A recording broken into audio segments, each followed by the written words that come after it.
우리 서로 좀 인사를 나누고 같이 말씀을 보도록 하겠습니다. 우리 압도적으로 인사하며 고백합시다. 사랑합니다.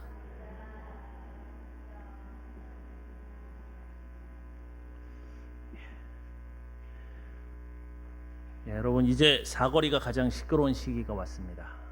이맘때가 사거리가 가장 시끄러워요. 그렇죠? 이 선거철이라 사방에서 울려 퍼지는 확성기의 소리가 우리의 귀를 괴롭히는 그런 기간입니다. 여러분, 목소리가 큰 사람이 아니라 생각이 크고 가슴이 큰 사람이, 난 국민의 소리를 듣는 그 귀가 큰 사람이 꼭 뽑혔으면 하는 생각이 있습니다. 여러분, 꼭 그런 사람 뽑으십시오. 자, 선거운동 아닙니다. 여러분, 잠언 17장 12절에 성경을 읽다 보니까 재밌는 말씀이 있더라고요. 이런 말씀이 있어요. 제가 지금 읽어드리는 이 말씀은 다른 번역본에서 이렇게 번역을 하고 있는 건데요. 어리석은 일을 하는 미련한 사람을 만나느니 차라리 새끼 빼앗긴 암곰을 만나리라. 잘 이 말씀을 새겨들을 필요가 있는 것 같아요. 지금 우리가 누구를 선택하느냐가 굉장히 중요한 시기입니다. 자, 여러분, 이런 정치 이야기를 제가 처음에 꺼낸 이야기는 성경의 정치 이야기가 나오기 때문입니다. 오늘 우리가 봐야 될 이 모세 시대의 오늘 본문이 이런 정치적인 이야기들이 나오고 있기 때문이에요. 오늘 본문은 우리가 지난주에 보았던 그 장소, 바로 르비딤에서 계속 머물러 있는 모습입니다. 이곳에 모세의 장인인 미디안의 제사장인 이드로가 찾아오는 것으로 이 이야기를 시작하고 있습니다.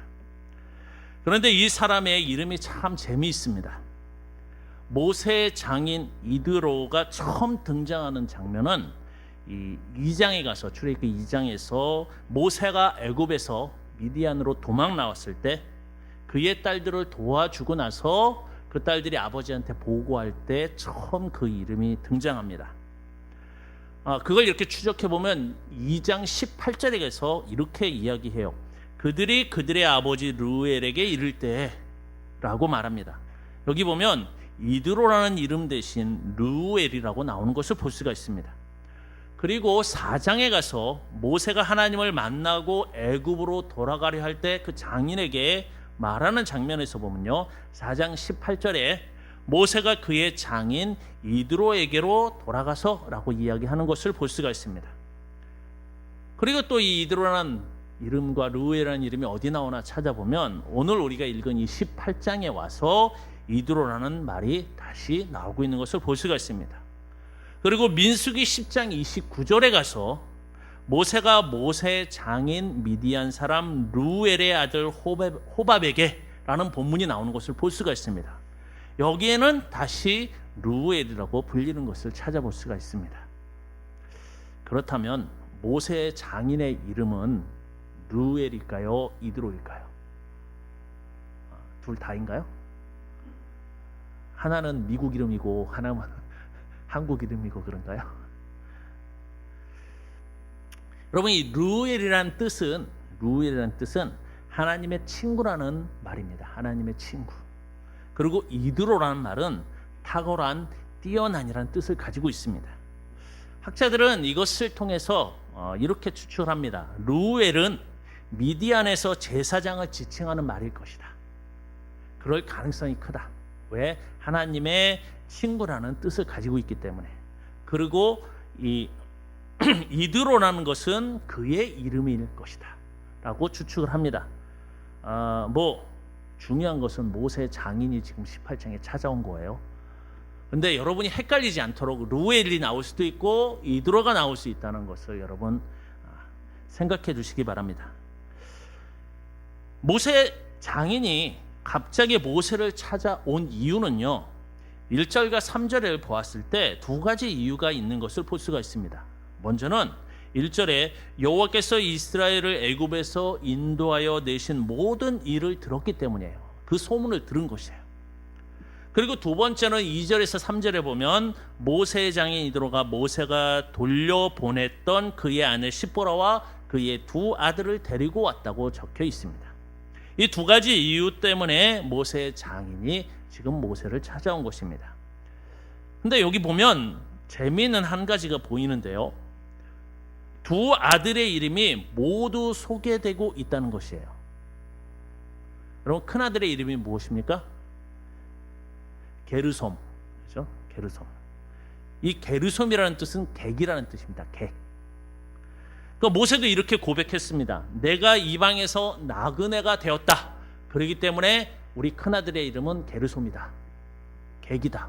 제가 이 앞에서 이 객이라는 이 게르솜이라는 뜻이 과연 그가 이스라엘의 객이 되었다는 이야기겠느냐, 이집트의 객이 되었다는 이야기겠느냐라는 질문을 했던 기억이 납니다.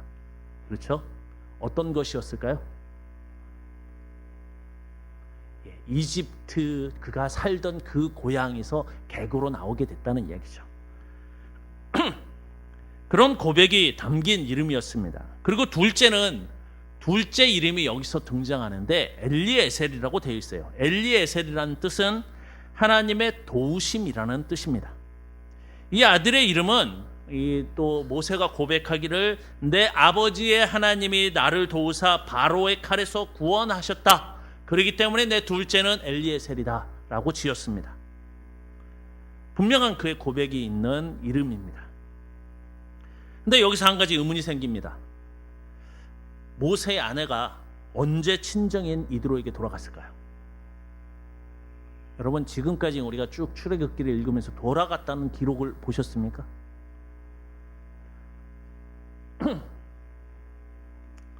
죄송합니다. 제가 물어보는 게 아닌데. 여러분, 4장 20절에 가면 이런 내용이 나와요. 모세가 그의 아내와 아들들을 나귀에 태우고 애굽으로 돌아가는데 모세가 하나님의 지팡이는 손에 잡았더라 라는 본문이 있는 것을 볼 수가 있습니다. 여기에는 분명하게 모세와 함께 애굽으로 향한 것을 보여줍니다. 그런데 오늘 본문은 언제 돌아갔는지는 나오지 않고 지금 다시 이드로와 함께 돌아오고 있다고 이야기하고 있습니다. 2장 22절에 모세는 게르솜이라는 이름을 큰 아들에게 줍니다. 그 장면이 나와요. 그리고 4장에는 애굽으로 온 가족이 이동하는 장면에서 4장 20절에 그의 아내와 아들들이라고 되어 있어요. 아들이 아니라 아들들. 그러면 아들이 하나라는 얘기가 아니죠. 그렇죠? 둘이라는 이야기예요. 근데 재밌는 것은 둘째의 이름이 거기서 등장하지 않고 있다는 것이에요. 그리고 이제야 이 둘째 이름이 등장하고 있는 것입니다. 왜 이제서야 둘째 이름을 소개하는 것일까요? 둘째의 이름은 엘리에셀. 이 엘리에셀을 통해 봤을 때 모세의 심경이 분명하게 변화가 있었다는 것을 우리는 알 수가 있습니다. 그 큰아들의 이름을 통해서 그가 이집트를 떠나온 그 아픔을 이야기하고 있다 그러면 이 둘째 이름의 엘리에셀이라는 말은 하나님이 그걸 치료하셔서 나를 승리하게 하셨다는 내용인 것이죠. 그렇다면 둘째를 통해서 이 모세의 심경에 분명하게 변화가 되었다라는 것을 볼 수가 있습니다. 그러면 또 하나 우리가 알 수 있는 것은 모세의 심경에 변화가 있을 때 둘째 이름이 붙여졌을 가능성이 큽니다. 그렇죠? 그러면 애굽으로 들어갈 때 게르솜과 엘리에셀이 분명히 있었는데 어쩌면 둘째 이름이 없을 수도 있어요. 그때는. 아닌가요? 제 말이 억지 같습니까? 왜냐하면 그때는 바로와 싸우기 전이기 때문이에요. 그런데 엘리에셀이라는 이 이름을 붙인 모세의 고백이 바로의 손에서 건졌다는 고백이 있기 때문입니다. 그러면 적어도 열 재앙이 적어도 있을 때쯤은 그 중간에라도 이 이름이 붙여졌을 가능성이 크다는 것을 알 수가 있습니다. 둘째는 어떻게 보면 이 10가지 재앙이 있는 동안 나았을 가능성도 있습니다. 자꾸 이상하다는 표정으로 보시는데 만약에 그랬다라면 둘째를 낳으려고 이 십보라가, 이 아내가 자기 아버지 집으로 돌아갔을 가능성이 있다는 것입니다. 뭐 언제 돌아갔는지는, 언제 자기 아버지에게 돌아갔는지는 성경은 이야기하지 않습니다. 중요한 것은 지금 다시 돌아왔다는 것이죠. 그리고 분명하게 보이는 것은 둘째 이름 엘리에셀을 통하여 알 수 있는 것은 모세가 분명한 변화가 있었다는 것이고, 또 하나 그의 신앙 고백, 그 안에 그 신앙 고백이 있다는 것을 또한 알 수 있는 것이에요. 또 한 가지, 이 열재앙의 기간과 지금 여기 르비딤에 있는, 르비딤까지 오는 이 기간이 그렇게 길지 않다는 것을 알 수가 있어요. 학자들에 의하면 이게 거의 1년 6개월 정도의 기간으로 봅니다. 그러니까 10가지 재앙이 있고, 그리고 나와서 지금 시내산까지 가는데 한 1년 6개월, 길게 잡아야 그 정도 잡고 있는 것을, 이것을 통해서도 또한 알 수가 있는 것이죠. 8절에는 모세가 장인에게 그동안 있었던 일들을 말하고 있는 장면이 나옵니다. 그리고 9절부터 12절까지 이드로의 반응이 보여지고 있습니다. 이드로가 모세에게 그런 말을 들었을 때 하나님이 놀랍게 일하시고 구원하심을 듣고 나서 반응을 보이는데 한 4가지의 반응을 보입니다. 저는 여러분이 이것을 좀 잘 배웠으면 좋겠어요. 이 4가지 반응. 왜냐하면 이것이 우리가 주님이 주시는 그 기쁨에 반응하는 그 방식이 되어야 하기 때문이에요. 우리도 하나님 앞에서 이 이드로의 모습과 같이 나아가야 하기 때문입니다. 먼저는 그의 반응이, 제일 먼저 나타난 반응이 9절에 기뻐하였다는 것이에요. 그 모든 것을 기쁨으로 받고 있다는 것입니다. 하나님이 하신 일에 대해서 잘했어, 이게 아니라 스스로 너무 기쁘다는 것이에요. 이것은 진정으로 그가 기뻐하였다는 표현입니다. 이 기쁨은 2번째로 표현됩니다. 다시 여기서 2번째로 연속되어지고 있다는 것이에요. 2번째 나타나는 것이 10절에 찬송하리로다 라는 것입니다. 하나님을 높이고 있는 모습입니다. 너무 기쁘기 때문에 하나님을 노래하고 있는 것이에요. 그리고 3번째 나타나는 반응이 11절에 고백하는 것입니다. 이드로의 고백을 보십시오. 11절을 한번 읽도록 하겠습니다. 이제 내가 알았도다. 여호와는 모든 신보다 크심으로 이스라엘에게 교만하게 행하는 그들을 이기셨도다. 이것이 그의 고백입니다. 지금까지 자기가 알았던 어떤 신보다 크신 하나님이라고 고백하는 것이에요. 그리고 이 고백은 고백으로 끝나지 않습니다. 여러분, 우리가 여기까지는 가능할지 몰라도 그 다음까지는 이어져야 해요. 그게 뭐냐면 4번째 12절에 나타나는 그의 모습이에요. 12절에 보면 하나님께 감사의 제사를 드리며 함께 그 앞에서 기뻐하는 축제로 끝나고 있다는 사실이에요. 이드로는요, 모세에게 들은 이야기지만 자신이 받은 기쁨을 축제로 함께 나눔으로 끝내고 있다는 것입니다. 이것은 진정한 하나님께 받은 기쁨의 흐름이라고 저는 보여집니다. 여러분, 우리가 하나님께 기쁨을 받게 되면, 하나님으로 인해서 그 기쁨을 느끼게 된다면 이렇게 흘러가야 돼요. 어떻게? 기뻐함으로 찬양하며 하나님 앞에 제사하고 그것을 이웃과 함께 나눌 수 있어야 하는 것이, 그것이 축제입니다. 이것이 진정한 하나님께 받은 기쁨의 흐름인 것이에요. 내가 받은 구원의 기쁨을 우리가 이웃에게 흘려보내야 하는 것. 여러분, 그거 흘려보내지 않으면 썩습니다. 내가 간직하고 있다가 그 기쁨은 점점 퇴색해져 버리는 것이. 지금 여기 이드로가 보여지는 이 반응은요, 정말 우리가 배워야 하는 것이에요. 내 구원의 기쁨을 이웃에게 흘려보내는 것. 정말 이게 너무너무 중요하다고 저는 보여지는 것이에요. 이드로처럼 여러분의 구원의 기쁨을 이웃에게 흘려보내는 여러분이 되시길 축원합니다. 13절에 다음 날 모습이 바뀌어서 모세가 재판하는 모습이 나오고 있습니다. 이 광경이 얼마나 이상했는지 14절의 이드로는 모세에게 이것이 무슨 광경인지를 물어보고 있어요. 한 번에 딱 봐서 알았으면 안 물어봤을 거예요. 근데 너무 이상하니까 지금 이드로가 물어보고 있어요. 도대체 너 뭐 하는 거냐? 다시 말해서 이드로가 도저히 이해할 수 없는 장면이라는 이야기죠. 이 부분에 있어서 모세의 답은 15절과 16절에 나옵니다.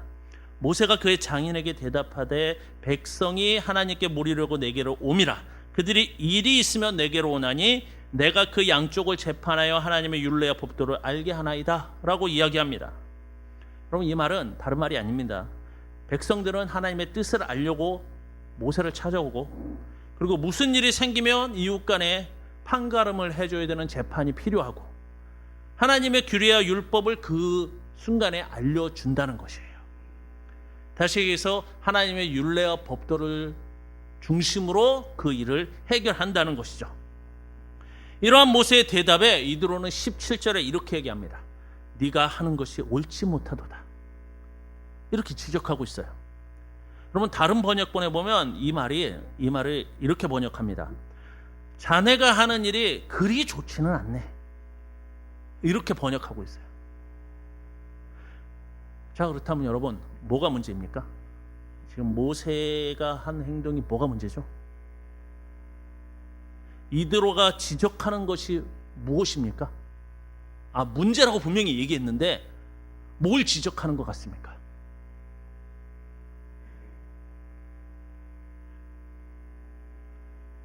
백성이 찾아온 것이 문제입니까? 모세가 재판한 것이 문제입니까? 아니면 백성에게 하나님의 율례와 법도를 알려주는 것이 문제인가요? 한 가지 따로따로 보면 하나도 문제가 없어요. 그렇죠? 문제가 없어요. 그렇다면 이드로가 지적하고 있는 문제가 뭐냐는 것이죠. 그것은 18절을 보면 분명해집니다. 18절에 그가 이렇게 얘기합니다.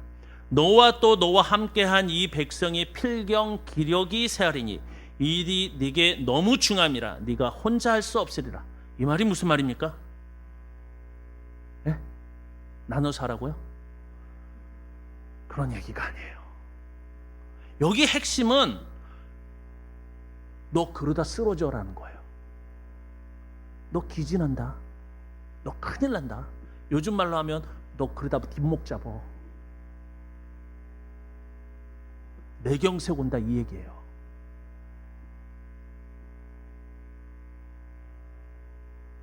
여러분, 이 말을 오해하지 말길 바랍니다. 이 말을 우리가 오해하게 되면 혼자 하는 것이 문제라는 이 말 때문에 리더십을 나누고 이행해야 한다고 말할 수도 있어요.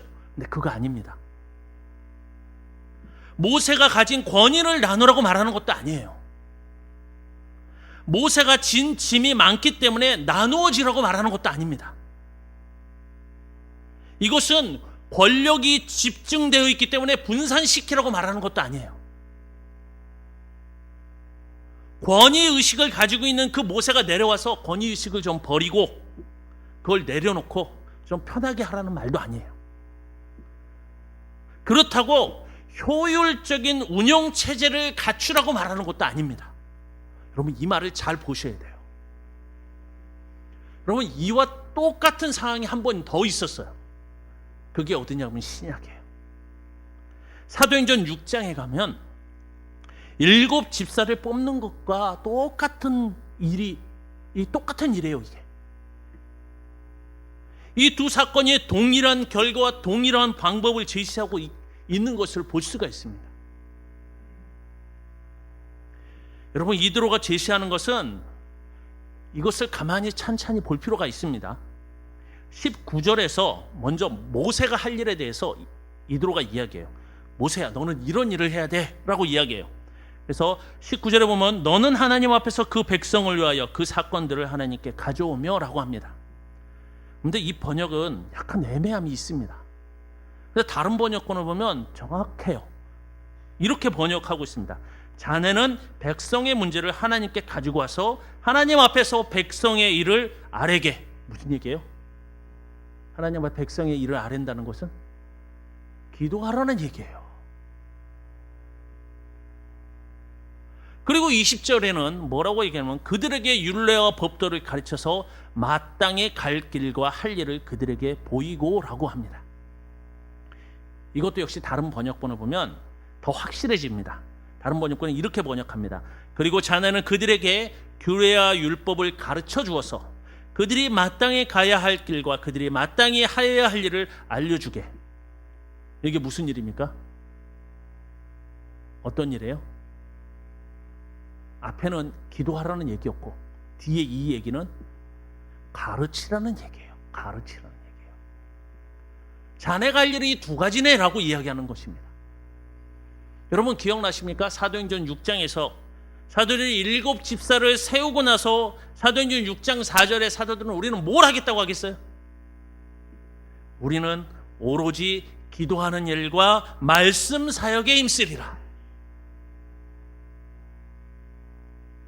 이 말씀과 같은 맥락이 지금 이야기되고 있는 것이에요.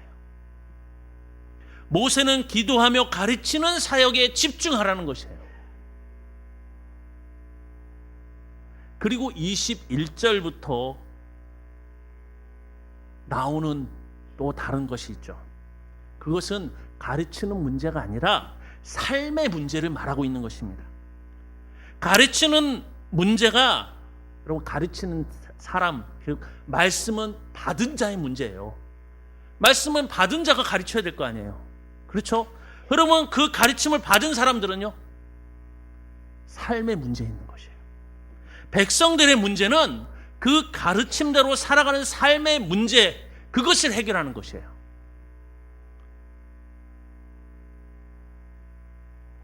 왜냐하면 마땅히 갈 길과 할 일을 가르쳤기 때문에 이제 어떻게 살아갈 것인지는 본인들이 해야 된다는 것이에요.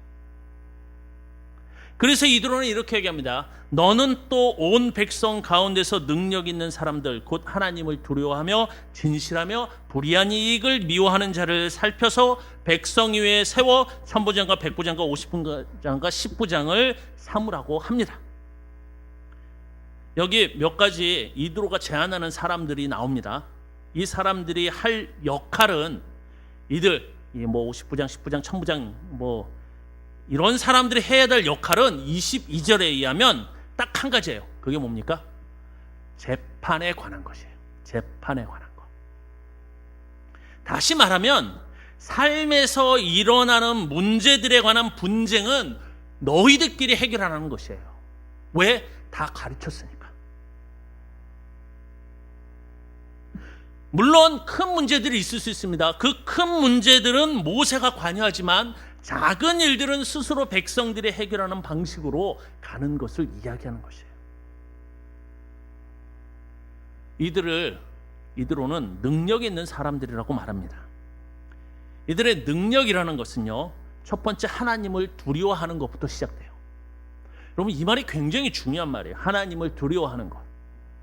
여기서 이 두려워한다는 이 단어가요, 출애굽기 1장 17절에 가서 동일한 단어가 사용되었는데 이게 누구한테 사용되냐면 히브리 산파들한테 사용됐어요. 히브리 산파들이 하나님을 두려워해서 바로가 시킨 일을 안 해요. 바로보다 하나님을 더 두려워합니다. 그래서 죽이려는데 살려요. 그 단어와 동일한 단어예요. 이 두려움이라는 단어는 삶과 밀접하게 연관되어 있는 그런 개념을 가지고 있어요.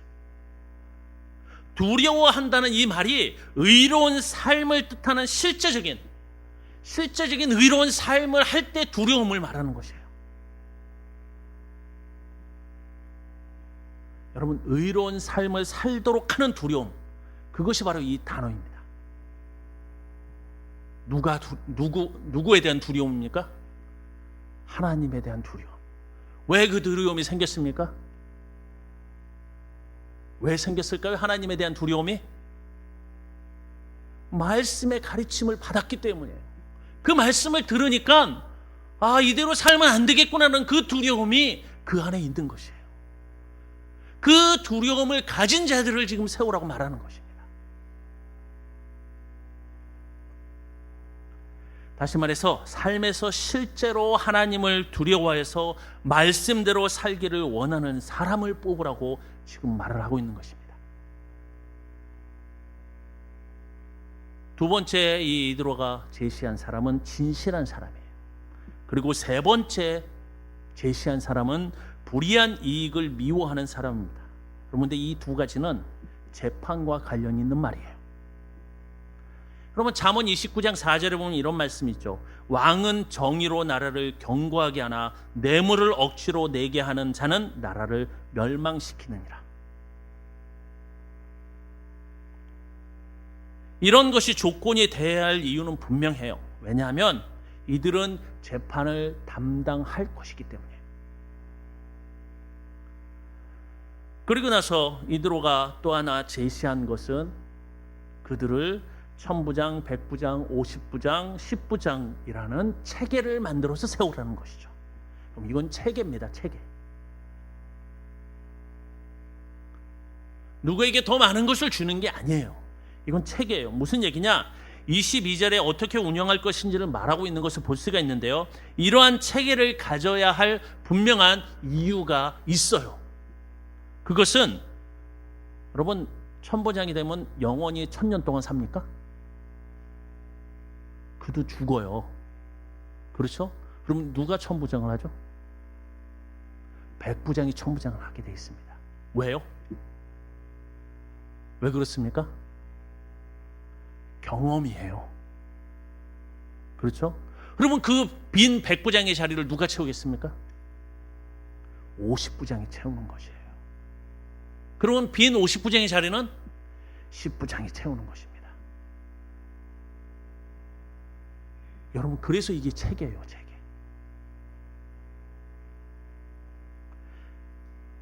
백부장이 그 자리에서 성실히 그 일을 감당하면 천부장이 될 수 있기 때문입니다. 이렇게 제안한 것의 결과가 24절부터 27절에 쭉 나오는 것을 우리가 읽었습니다.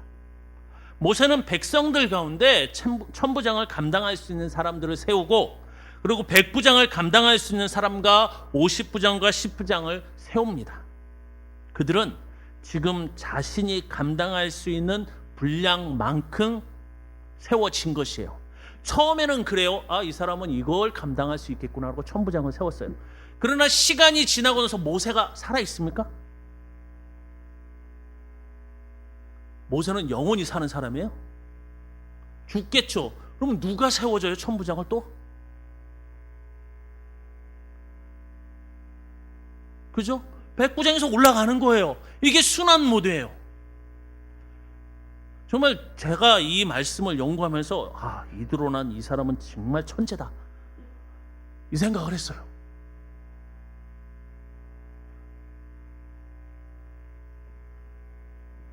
그리고 마지막 절에 가서 이드로는 자기 땅으로 돌아갑니다. 그렇죠?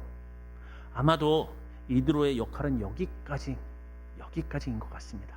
그 이후에는 이드로가 나오질 않아요. 그 이후에 그의 등장은 볼 수가 없습니다. 어쩌면 하나님은 가장 필요한 순간에 가장 필요한 사람을 모세에게 보내주셨던 것 같아요.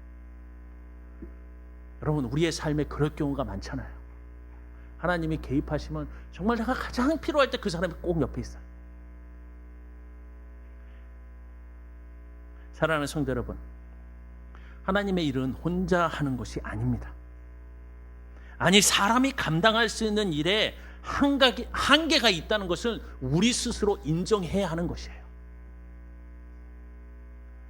아무리 모세를 해도 자신이 감당할 수 있는 크기는 한계가 있음을 인정해야 한다는 사실이에요. 제일 중요한 것은 내가 할 수 있는 그것에 집중하는 것이 중요합니다.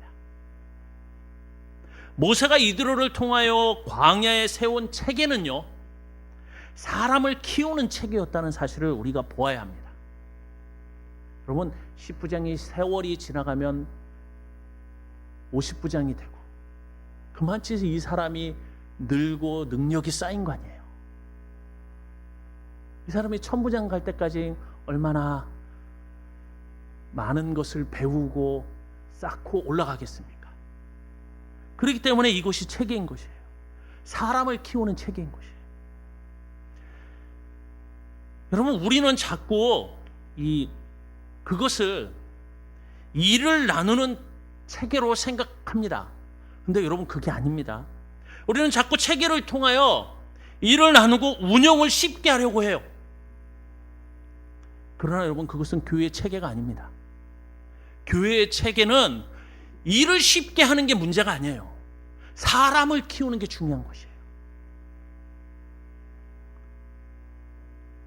사람을 키우는 데 집중해야 하는 것이에요.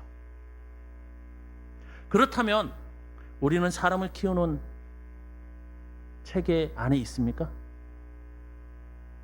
있으십니까? 여러분, 우리가 교회 안에 있다는 것은 그 체계 안에 있다는 것이에요. 근데 중요한 것은 우리가 모두 그 부분에 있어서 인식을 못해요. 내가 그 체계 안에 있다는 것을. 이런 말을 하면 자꾸 목회자에게 그 책임을 넘기려고 하는 사람들이, 그런 경향들이 있어요. 그러나 제가 성경을 어디를 봐도 말씀을 맡은 자들의 책임은요, 두 가지밖에 없어요. 뭡니까? 두 가지 전 얘기했어요. 그죠? 기도와 가르치는 거. 목회자는 사람을 키우는 게 아니에요. 끊임없이 가르치고 끊임없이 여러분을 위해서 기도하는 것이에요.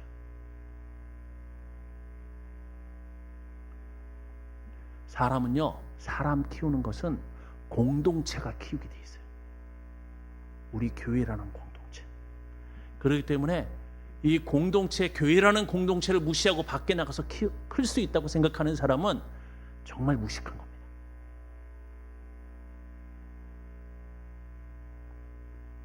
이 교회라는 공동체 안에서 커야만 제대로 클 수 있다고 오늘 본문은 이야기하는 것이에요.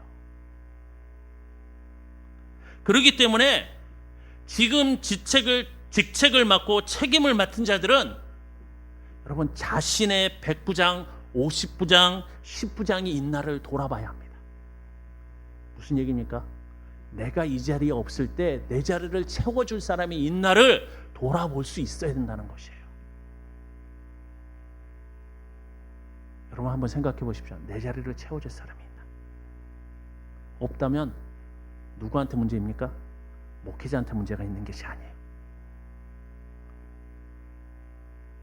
나한테 문제가 있는 것이.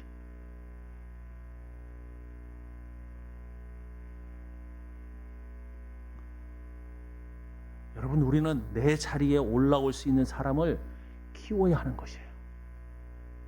그게 공동체의 역할인 것이에요. 그것이 공동체가 사람을 키우는 방식인 것입니다. 100부장이 1000부장이 되고 50부장이 100부장이 되고 10부장이 50부장이 되는 체계, 그것이 교회 공동체가 사람을 만드는 방식인 것이에요. 마지막으로 저는 저희 이야기를 하나 하려고 합니다. 어릴 적 제가 자란 가련교회라는 곳이 있습니다. 여기 넘어가서 남태령 넘어가서 가련동 말고요, 저기 구파발에 있는 가련동, 거기서 자랐는데, 제가 어릴 때부터 자란 교회가 가련교회라는 곳이에요. 중고등부 때, 그때 제가 회장도 하고 그래서 교회 일을 많이 했습니다. 그때부터 저는 본 성가대에 앉았고 유초등부 율동교사를 했고요. 그리고 회장이라고 오후 어른 예배 때 기도 순서에 들어갔습니다. 여러분, 그 경험이 저를 세워줬던 그것들이 지금의 저를 만들었어요. 선배들이 가르쳐주고 데리고 다니며 경험하게 했던 그것이 지금의 저를 있게 했다는 사실입니다. 여러분도 그렇지 않습니까? 누군가 이끌어줬기에 지금 이 자리에 있는 거 아닙니까? 전 여러분에게 당부하고 싶습니다. 여러분이 받았던 그대로 하십시오. 여러분을 이끌어줬던 그 사람이 이끌어줬듯이 여러분도 누군가를 이끌라는 얘기예요. 그것이 성경이 말하는 체계예요. 여러분의 그 자리에 올라올 수 있도록 누군가를 이끌어주고 100부장을 만들고 50부장을 만들고 10부장을 만들라는 얘기예요. 여러분, 내 대해서 나로서 끝나는 그 자리 하나님이 원하시는 거 아닙니다. 황금전교회가 내 대해서 끝납니까? 그럴 수 없잖아요. 저는 그러므로 여러분의 삶의 신앙이 전수되기를 바랍니다. 여러분, 그러므로 하나님의 교회를 세우는 여러분이 되시길 축원합니다. 기도하도록 하겠습니다.